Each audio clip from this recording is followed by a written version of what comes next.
Hello. So, thought I'd try making another quick video. Got lots of thoughts. Haven't really fully thought all my thoughts through, so I'm going to kind of waffle them out live as I go, see if I can figure it out. So, where are we? Game week 24 has just happened. Game week 25 deadline Friday night, 6:30, so it's coming quick. Game week 24. Got a green arrow. Very happy. Largely thanks to Moyes. Yeah, only nipped in. That kind of swung the balance. Tarkowski last minute. That was quite fun. Yeah, I was following it. I didn't watch it, but I was following it on live notifications, like I'm still in the 80s, and like CFAX and Flash Score and audio radio recordings and stuff. But I was, yeah, when Everton went 1-0 up, that was nice. Had Moyes, obviously. And then once Salah had scored and made it 2-1, I kind of conceded defeat, triple captain and smashed it. And I kind of started getting ready for bed. Yeah, that last minute, just as I was going to bed, I just thought I'd just check the score one last time. That was fun. That was funny. Yeah, it still bums me out a bit that so many people don't like the assistant manager chip. I really love it. That was really good. And I made a video last week about defending the assistant manager chip a bit, so I don't want to go over all of that again too much. But it's just the main complaint seems to be that it's too swingy, too much variance, too powerful. And I just don't think I agree. There was a post, live FPL posted on Twitter halfway through, which did get me thinking, because I want to, people are free to think what they want. They might be right, who knows? And people are entitled to their opinions. And I want to kind of think about it fairly. So he put this post saying, when it was 1-1 between Liverpool and Everton, he said a Liverpool goal, at the time it was, I think at 1-1, Moyes was on 21, Slot was on 14. And then basically a Liverpool goal would have made it Slot 18, Moyes 13. And an Everton goal would have made it Slot 11, Moyes 30.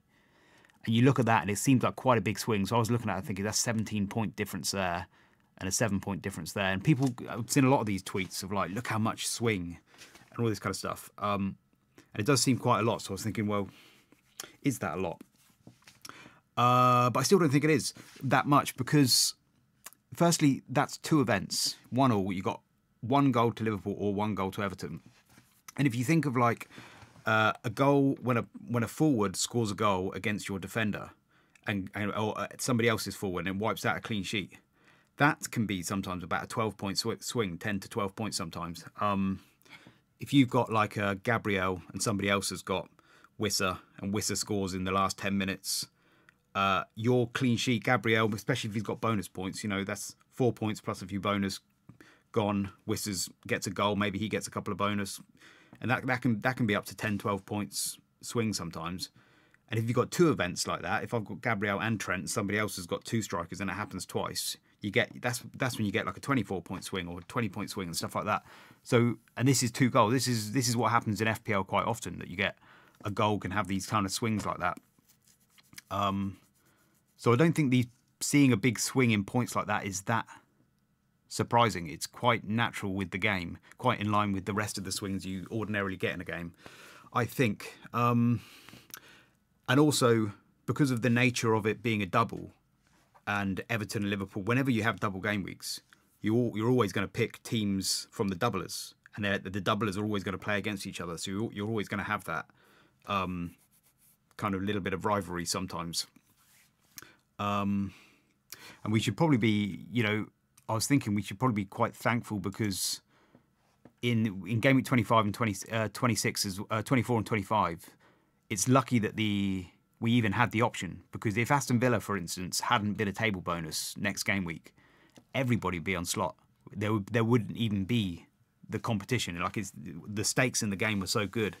But if Aston Villa wasn't a table bonus next game week, everybody would be on Slot, because there'd be no point going to Aston Villa really, because they'd be the underdogs by so much in a safe game. So it's a good thing that we had one table bonus punt and one decent safe pick, and it's split like that. Most single game weeks will probably end up with, these are my predicted points by the way, I'll talk about these in a minute, most single game weeks will probably end up with a bit more of an even split, especially 27. There's quite a lot of table bonus punts that are kind of decent that could come in. Chelsea, Southampton's the best safe pick. So most game weeks will probably get a much more even split with the EO. So you might not get these swings that will be quite so dramatic, like 50% EO against one slot and 50% on Moyes, things like that. So I don't think the swing is that much, and the variance thing as well is too much luck involved. I still think if you've got a 0.75 XGI guy and a team that's 75% chance of winning, it's kind of the same.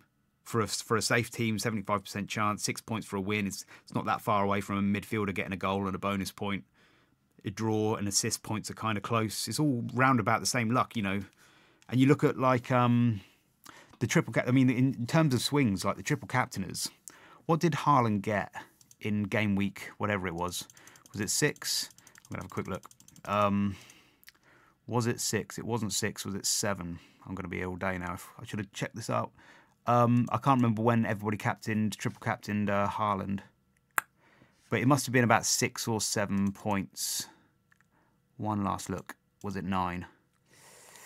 Was it 9? It was 9, wasn't it? Haaland. He got 6 points. So 6 points, and Salah got 29 points. That is 23-point swing on a chip. So, and, you know, Haaland triple captain against Southampton is a perfectly decent option to choose. And 6 points is a pretty unlucky score to get. And 29 points for Salah was way over what people were expecting. People were a bit nervous about that going in. So that's a monster score, 29. Crazy score. I'd be happy with anything over 10. So that's crazy. So that's a swing. Like, should we ditch the triple captain chip because it's too swingy, too much variance, too much luck? There's too much luck in it, isn't there? I don't think so. I think that people have got it into their heads that it's too powerful, too swingy, and it's become like a meme, and everybody keeps repeating it. And I don't think it is. And I think I was watching that Black Box. That was really funny, watching that back. And Az said something interesting where he said it's the best red arrow he's ever got, because he had Moyes, and Moyes won. Well, he got the draw. He still ended up on a red, but he said it's the best red arrow he's ever got. And I think that's because we've all got this idea that this assistant manager is just like so powerful. So because that in our imaginations, that Moyes draw was so powerful, we were all imagining that we're going to have these monster scores. But actually, it didn't make much difference. What made the difference was Salah triple captainers and Chris Wood. With my team, Chris Wood was the one that caused me the most amount of damage, even more than Salah. That's where the swings are coming from. And the Moyes thing wasn't even that much. Well, it was nice. I had made a massive gain on him, so that was nice. But that's because not everybody used their assistant manager chip either. So, yeah, that's what I think about assistant manager. Anyway, I won't go on about that too much. I just love it. I just think it's brilliant. And it's a shame other people don't like it. Anyway, so glad to get a green arrow, though. 4 red arrows in a row. Back to winning ways slightly. Little bit of luck, doing well. Into the top 10k. So next game week, 25. I think the only thing I'm doing is Moyes to Emery. I was thinking about doing Isaac to Watkins, but I think I don't think I'm going to do it now because my model only has Watkins as about 4 points higher than Isaac over the next few game weeks anyway, so he probably is better.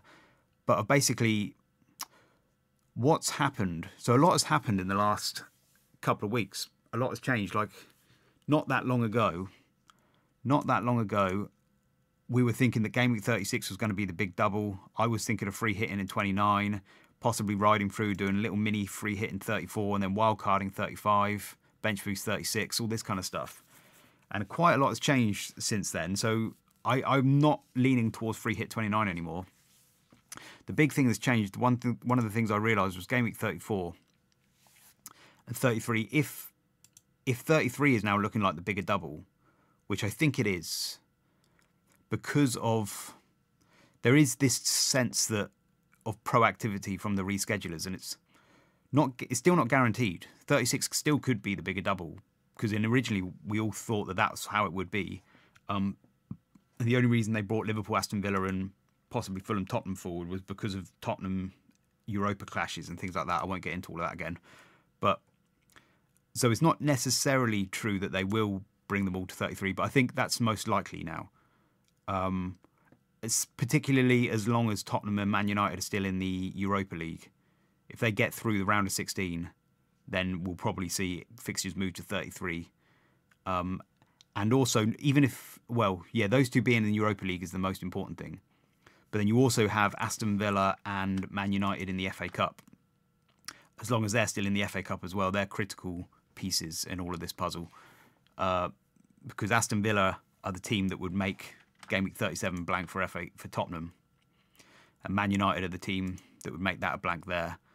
Why have I done? I haven't filled that in right properly. Forget that. But yeah, so yeah, they're the pieces. So Aston Villa, and yeah, so as long as all that is still happening, we will probably see more of these fixtures going into 33 rather than 36.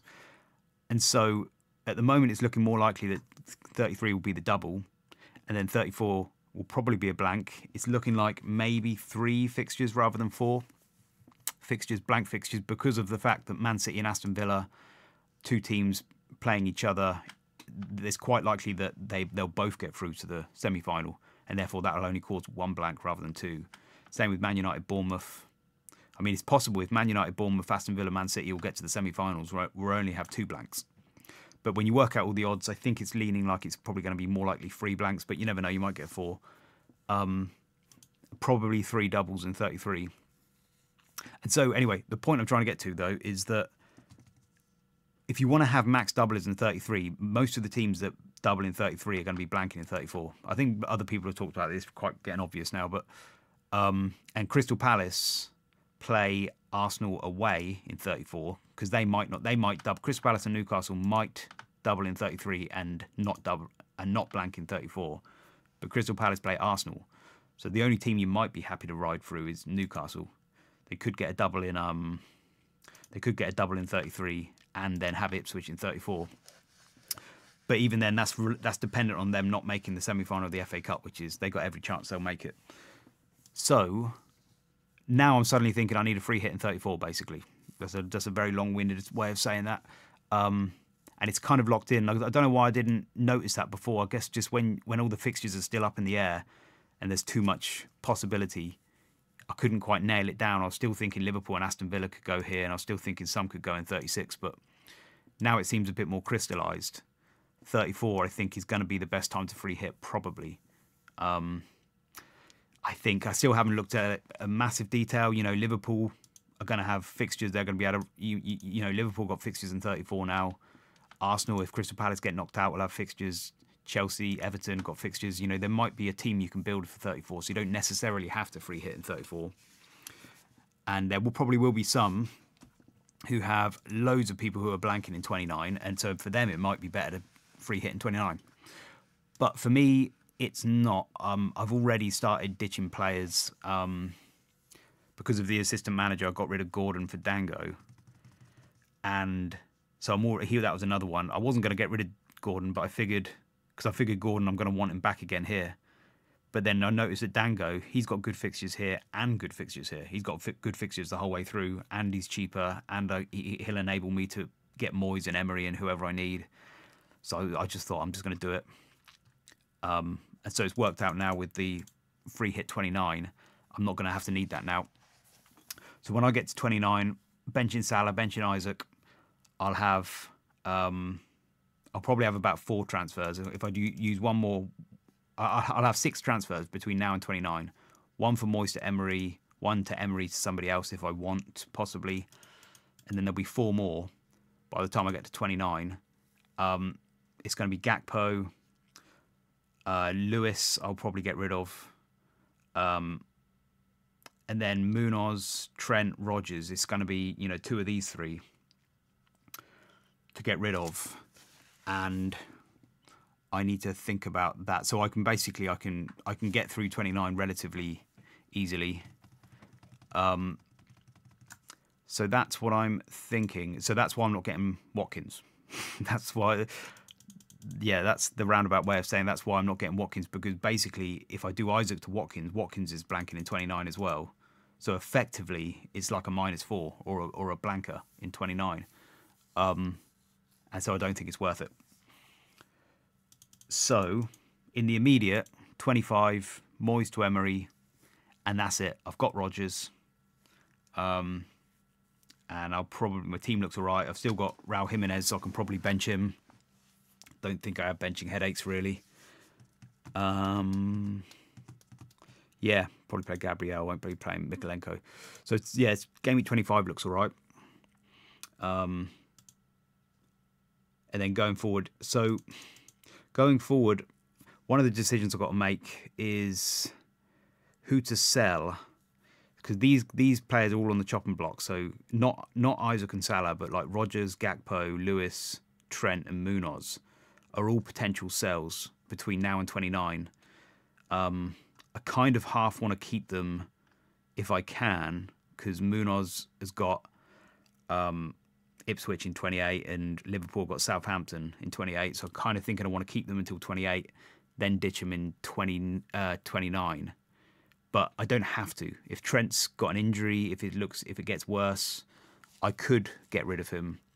Now Rodgers, things I'm starting to think of is I'm starting to think of bench boost 33. Let's see if we got his fixtures here. I'm starting to think of bench boost 33, and I'm thinking that I'm probably more likely, or am I more likely to want Rodgers in 33 if Aston Villa get a double than Trent? Like, if that's one of my decisions, do I get rid of Trent or Rodgers? I feel like I'm more likely to want Rodgers in 33. And I got him for 5 million. And if I'm trying to build a bench boost, I'm going to want players like that.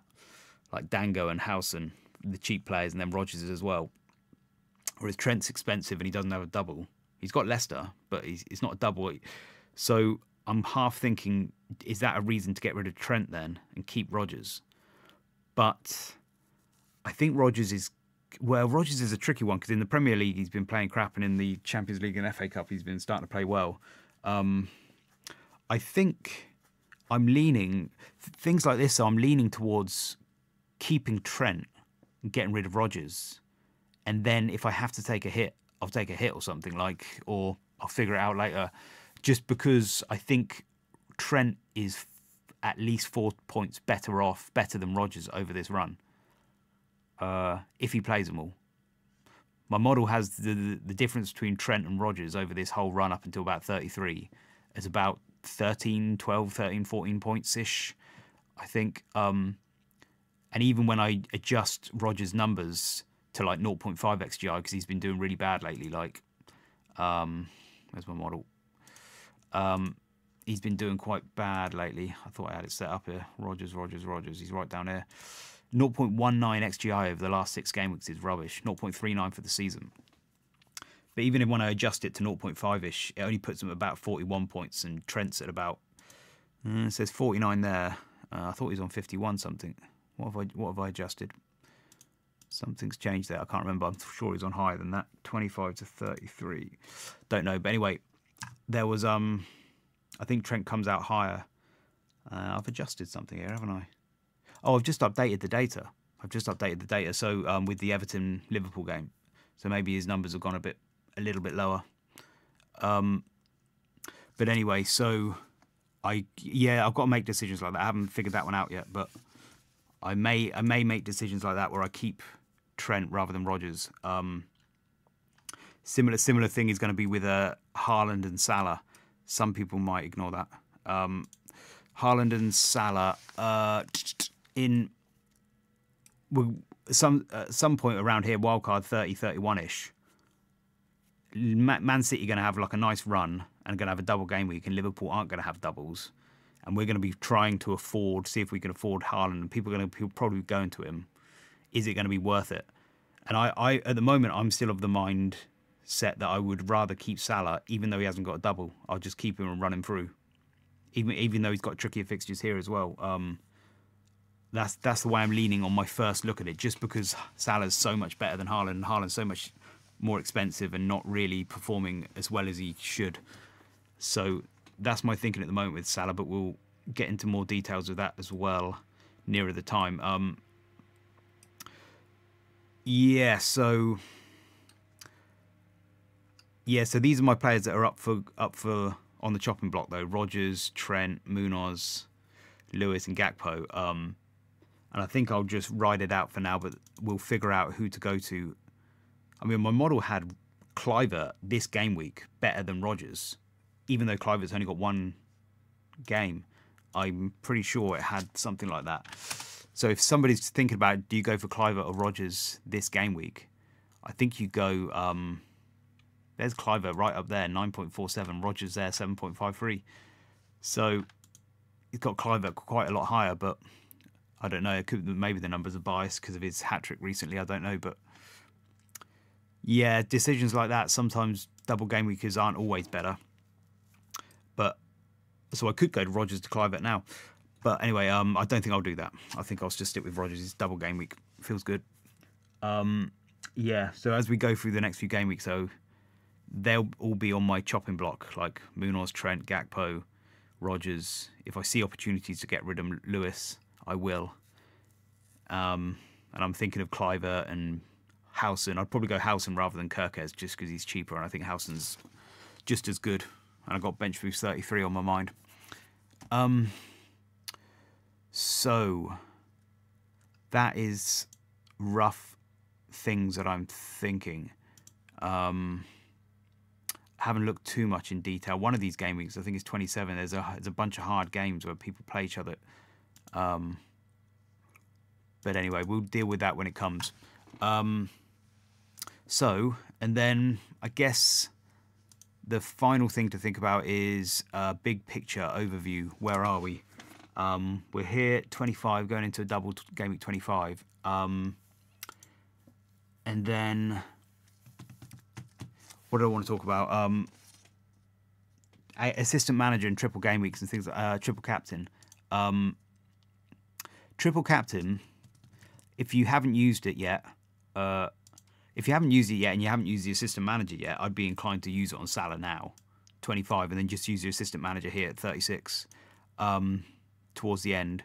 The chances that we'll get a double in 36, I think, are pretty high. It's not certain, but pretty high. I mean, if one of Crystal Palace, Newcastle, or Ipswich reach the FA Cup semi-final, which I believe is about like 70% chance that's going to happen. That was quick maths I did earlier, so I might be wrong, but I think it's quite a high chance that at least one of them will get to the FA Cup semi-final. Then I think we'll get another double, because that will mean that either Crystal Palace or Newcastle will be a blank in 34. They've got the Crystal Palace-Newcastle game to be played, and there's going to have another game. That would mean another game, whether it's Crystal Palace-Arsenal or Newcastle-Ipswich will have to go in 36. So already you've got a fairly high chance that's going to happen. But then there are also other chances, outside chances. If Man United get to the, I don't know, like the semi-final of the Europa and the FA Cup final, then they'll probably have to put Man United versus Chelsea into 36. If Tottenham get to the semi-final of the Europa and Aston Villa get to the final of the FA Cup, which is possible, they'd have to put that one in 36 as well. And then there are also some possibilities with like the TV picks. The TV companies may want to move one of these blanks from 37 into 36. It's a possibility that they may want to do that, because you've got the FA Cup on the Saturday, and then you've got Sunday, Monday, Tuesday, Europa League on the Wednesday, possibly a Thursday you could play some games. But it's there's a possibility that some of these blanks, if they're TV picks, might get moved to 36. Yeah, something like that. I don't think Arsenal. I think Arsenal probably not. I can't remember how I figured it out, but I think Newcastle that wouldn't happen like that. But there are some of the others they may get moved to 36. Anyway, basically, I think there's a fair chance that we'll get at least one more double in 36, more likely than not. So I'm going to save my triple captain, I think. Even I'm going to save my triple captain, even if I play it on Isaac rather than Salah. I guess the option is, with Salah, you can play him on a single game week against Southampton. And he's got, like, my model has him at 14 EV. Or let's have a look at Isaac in 36. I bet it's not as good, but... oh, hello. Here we go. So Isaac's 14.47, 14.5. So that'd be nice. Chelsea and Ipswich at home. That's rough numbers, but obviously, like, it's not bad. So, yeah, so I'll probably save it till the end and hope for the best. You could even play it in 38 and just do a Hail Mary, because sometimes you get a lot of goals in the final game week. So that's triple captain. Assistant manager. Let's have a look at that quick. Assistant manager predicted points. So 25 is Slot or Emery. Take your pick. Who do you fancy? Emery's got better odds than Moyes had to beat Liverpool, so I think it's a fine shout. I hear people sometimes with the table bonus teams saying they just don't fancy them to win, and I think with the table bonus, that's always going to be the way. They're always going to be the underdogs. I think the point to realise is that with the underdogs, you know, they do quite often get results. When I look back through the data, that was the big thing that surprised me about the assistant manager, was that the amount of times that table bonus teams actually got draws or wins was more than I thought. Like, it was quite regular. Well, it's about a third of the time. If you probably got a 50-50 chance here that Aston Villa will get at least a draw, and about you've got a 23% chance of a win. So there's not bad odds. You might get him. Yeah, so I guess that's just the risk you take with the assistant manager, with the table bonus. But yeah, it's out of those two. Then game week 26. Something I've been noticing is that the odds for Leicester to beat Brentford are higher than the odds of Aston Villa beating Liverpool or Everton beating Liverpool. They're actually pretty good. Now, it's a weird one because nobody's really looking at Leicester versus Brentford. Nobody fancies it. I don't fancy it. I think of Leicester as being crap. I think of Brentford as being all right. But I could just trust the bookies. The bookies have them fairly high odds there. Very likely to be a table bonus. Maybe I've got it at 99%. That it may be mathematically 100% already. I don't know, but it looked to me to be very high. So I quite fancy Van Nistelrooy. I might go for him, even above Arsenal. We'll see how the odds change. But Arsenal with Havertz out might get worse odds. So yeah, I like going for the table bonus because I just like having that ceiling, and it just feels fun. And I feel like the more table bonus picks I go for, the wider my net, the more likely I am to catch a couple of wins. I don't know if that's... Yes, I don't know. That's my logic at the moment. I just feel like I want to go for as many as I can. Then I might catch one. But we've got Man City versus Liverpool could be a table bonus. If that comes through, I'll definitely go for that. Man City just need to pretty much fail to beat Newcastle.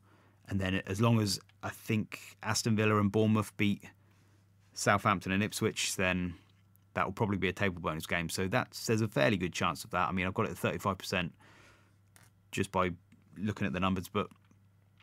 And then Ipswich and Tottenham is, as good as odds as any, I suppose. Yeah, they're the free table bonus punts that you go for, or you just go for Arteta. But yeah, I'll probably go for either Pep or Van Nistelrooy. I'm leaning at the moment. And then 27, there's actually quite a lot of good table bonus shouts. So people thinking about wondering whether they should activate it now. I think is good. Like Wolves versus Fulham is definitely a table bonus, I believe. And it's pretty good. 34% odds is better than any we've had so far for a table bonus team. That's really good. And then there's a bunch of others here. 50-50 with these. Brighton versus Bournemouth, Crystal Palace versus Aston Villa. 40. Well, actually, this is 11-5 rather than Odds Checker, but it's about the same as Odds Checker, and it's made possibly even more accurate because it's not dependent on profits and money and the markets and stuff. It's a bit more. Yeah, it might be more accurate, but anyway, 42%, 40% win odds. Really good, very high. Tottenham versus Man City. I've got that as very likely to be a table bonus. 32% win odds, pretty good. Yeah, so there's a lot there. Chelsea versus Southampton is your best safe bet, which is like, yeah, pretty good, but like, yeah, not amazing though. So yeah, that's your assistant manager. And then bench boost and free hitting and wild cards. Do we need to think about that? I guess I'm just starting to think about it. James from Planet FPL, and he did a really good podcast on chips and stuff, and he mentioned that you might not want a wild card 30. You might want to leave it till 31 because we may not get all the information. I don't think my team looks too bad in 30 anyway, so I may just wait. I think it looked all right last time I looked at it. So it may be the case that I can wait without too much of a loss anyway. But what I'll probably just have a load of tinkers. I'll probably tinker a couple of wild cards, a lot of kind of like, if this happens, I'll do this, and if that happens, I'll do that. And if we get the news, it's a midweek, so we'd have to get the news like the Monday, Tuesday of when the doubles are going to be rearranged. And we might not get it. We might not get the news. I think that's the worry. It might not come until like the Friday before Game Week 31 or something. But we probably could figure it out. I think we're going to know a lot. We're going to know who's playing in the quarterfinals here, so we'll already have a good idea of what's going to happen, and then we'll know for sure who's playing in the semis, so we'll know exactly who's blanking before Game Week 30. We just might not know if it's going in 33 or 36. Yeah, we might know a lot, but I may leave it to 31. We'll see. Yeah, then double game, and then the bench boost here. I don't know. I think I'll think about it next week. I think I don't need to think about it all just yet, but I'm just starting to think about my transfers and like who am I going to want. Yeah, it's a long way away. I think I'll leave it till like next week and start thinking about stuff like this. Yeah, okay. I think that's all my thoughts. So I will leave it there. Yeah, okay. Thanks for listening. See you later. Bye-bye.